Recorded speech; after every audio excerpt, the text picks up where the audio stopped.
What if I told you that over 86,000 earthquakes have happened under Yellowstone and no one heard them? Not until now. Not until artificial intelligence tapped in. No explosions, no lava, no headlines, just silence and a pause. But here is a twist. Silence can sometimes scream the loudest. I'm Chalaim Bey. You might think of me as a scientist. I prefer seer of patterns. And today, I'm going to drag you into the gut of the earth, into Yellowstone, into a secret that has been whispering for years, a secret only machines could hear. Let's begin. Yellowstone, to most people, it's just a national park. Geysers, bears, tourists wearing socks with sandals. But to those of us who understand its true nature, Yellowstone is a time bomb. Underneath those tranquil forests lie a supervolcano, a sleeping giant with the power to rewrite history. Not just make history, mind you, the latest eruptions. Yes, the last one, 640,000 years ago, covered half of North America in ash. And here is the thing,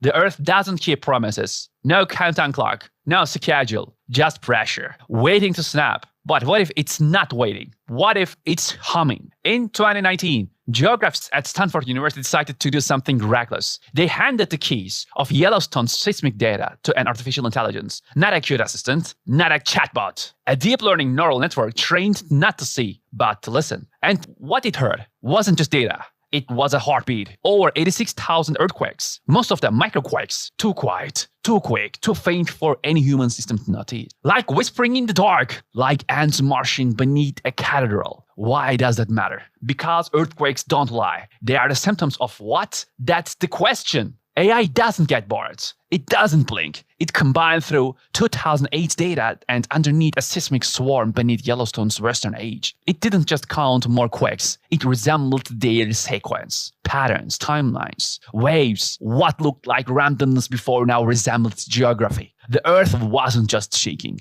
It was talking. And AI finally spoke its language. Imagine finding a diary that no one could read for centuries. Then suddenly, one day, the ink starts to glow and every page begins to scream at once. That's what happened under Yellowstone. Now here is the punch to the brainstem. Why did no one notice this earlier? Simple human limitations. Traditional earthquake detection relies on templates, predefined shapes, signals we expect to hear. But nature doesn't care about our expectations. It creates chaos, not templates. AI doesn't rely on templates. It learned from raw vibration, from chaos, from noise, and what it found redefines how we understand the planet's quiet zones. Because what if there are no quiet zones? Now let me slam you with a possibility. If Yellowstone had 86,000 unnoticed earthquakes in 1 year, how many are we missing globally in Antarctica under the